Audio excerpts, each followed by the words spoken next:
Hello everybody, here we are today and we're going to be doing a video talking about the Pittsburgh Penguins and their recent struggles on the power play. Now before we start, please make sure to subscribe if you're new to me or hockey, whatever the case may be. That being said, let's get on into it. Now, the Pens are a side that last year ended up missing the playoffs for the first time in actually over 15 years.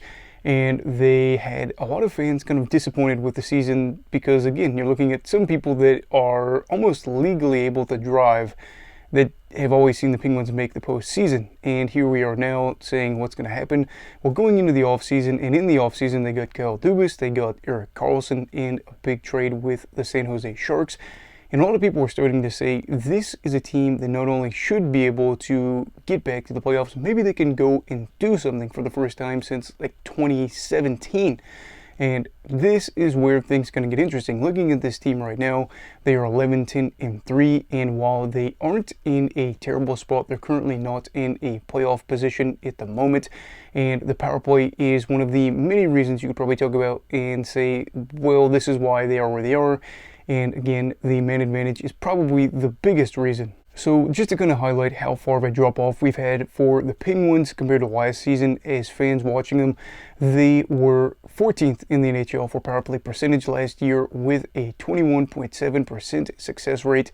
This year, they are 30th in the entire league, 10.4%. They are just ahead of the St. Louis Blues and the Washington Capitals. If you would have said to somebody, 5-10 years ago, the Capitals and the Pens are going to be two of the bottom three teams in the NHL in power play percentage, they would have laughed. And now we're in a spot where both of these teams are in that situation.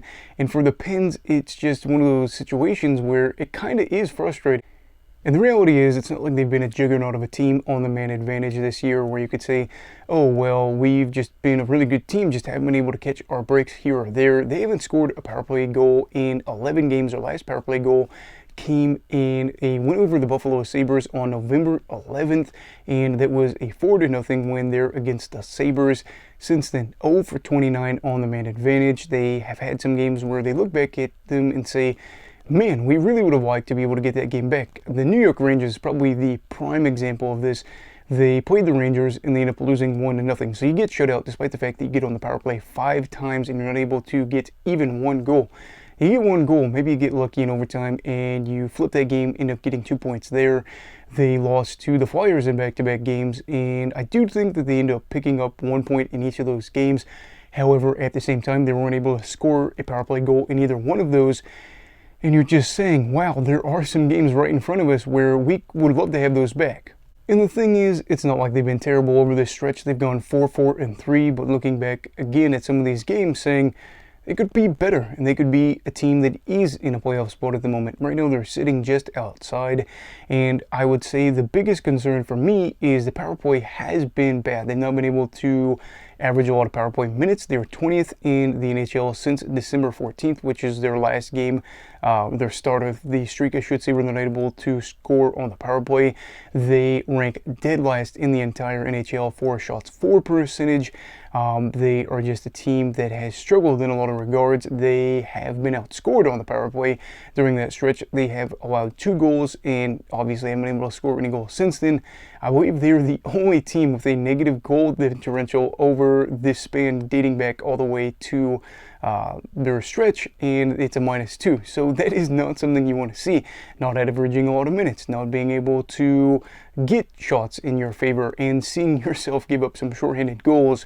That's not really a good principle or foundation for a team looking to make it to the playoffs. And I just kind of wanted to throw out some things right now that are a little surprising, I guess, or just some stats that I wanted to talk about. You're looking at the fact that Evgeny Malkin leads the team with 6 power play points this year. He is 74th in the entire NHL for power play points, and that's not good. Looking at the team collectively, they've combined for 21 power play points over the first 25 games of the season. Nikita Kucherov is a guy that has played more games than them. Yes, I believe one more game than them, but he has one less power play point. So you have a guy that is one player versus a whole team, and that is just kind of highlighting the situation in front of Pittsburgh. Brian Rust doesn't have any points on the power play this year. I don't know if he's played every game, but I do know he's played over 30 minutes on the power play.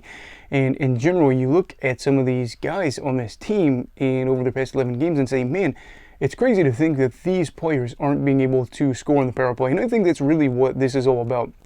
There are some big names on this team. There are some big names that are getting a considerable amount of power play time, and they're still not being able to produce. If you had said that the Penguins, being a above average or just slightly above average team for power play percentage last year, would be getting Erik Karlsson, and they would have some time to gel, and maybe, things go well in training camp, you probably wouldn't have expected this team to be at the bottom of the league for power play percentage.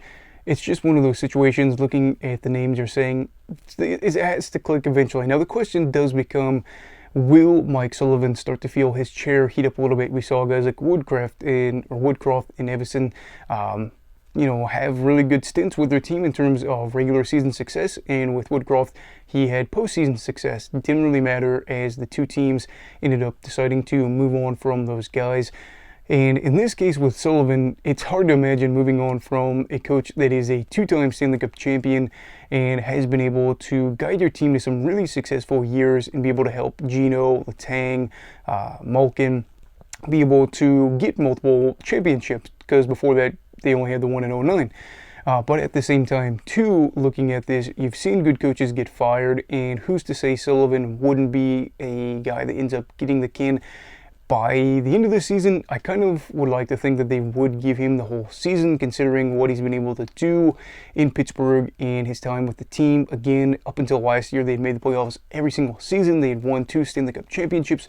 They were a team that, going into 2018 in the playoffs, people said, could they possibly three-peat?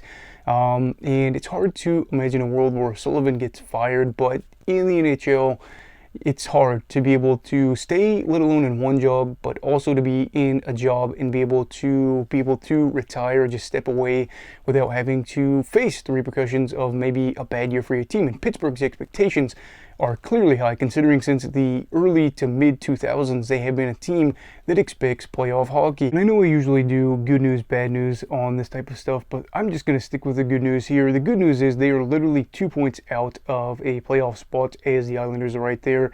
Washington is currently above the Penguins right now. I think they're going to continue to fall in the standings. Philadelphia, another team that comes to mind. Will they be there by the end of the year? I'm thinking no, but I guess we're going to get to see about that. Another team I'd like to say too, the Islanders, while they were able to make it to the playoffs last year, I was kind of skittish about saying they'd make it this year. And while I'm not saying it is necessarily a lock that the Penguins are going to make it, you'd have to imagine that if they're able to be in the thick of it right now, and their power play is just as bad as it's been over the past 11 games and in general this season, things surely will get better than them scoring at a rate of 10% the rest of the year, and they're probably going to pick up some extra wins and at least still be in the thick of it by the end of the year. So anyway, what are your thoughts on this team? Again, the fact that they've not really been able to generate chances, that they've got some big names that aren't able to get points on the power play right now, and whether or not they're able to make the playoffs, Mike Sullivan getting fired, or possibly being able to get this season turned around. Let me know down below in the comments. Also, please make sure to like this video if you enjoyed it. Subscribe if you're new. Everybody stay safe. Have a great night. And you go the hockey, all right. Goodbye, Brigadiers and Brigadettes. This is your captain signing off. Have a great night.